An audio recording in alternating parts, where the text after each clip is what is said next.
আমার দাদু ভাই মোহাম্মদ আনোয়ার হোসেন চৌধুরী। তিনি আমার দেখা শ্রেষ্ঠ মানুষ। তার ভেতর এত বেশি মায়া ছিল যে তিনি আপন কিংবা পর সবাইকে সমানভাবে স্নেহ করতেন। আমাকে আদর করে টোনা বলে ডাকতেন। আমার জন্মের পর আমাকে নিয়ে কয়েকটি কবিতাও লিখেছেন। তাকে কখনো কারো সঙ্গে রাগ করতে দেখিনি। সাদা ছিল দাদু ভাইয়ের প্রিয় রং।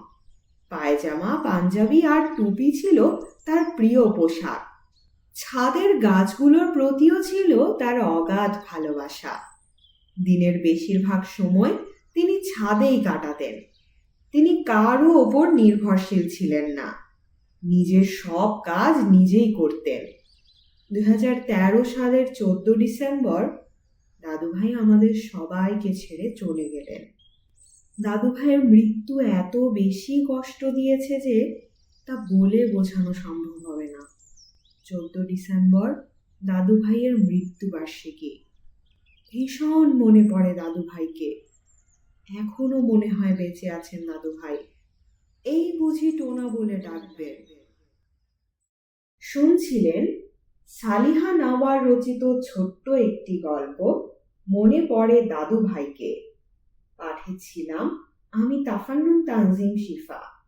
গল্প ও গল্প পাঠ সম্পর্কিত যে কোনো মতামত এবং পছন্দের কোনো গল্প, কবিতা, উপন্যাস, নাটক আমার কণ্ঠে শুনতে আগ্রহী হলে কমেন্ট করে জানান।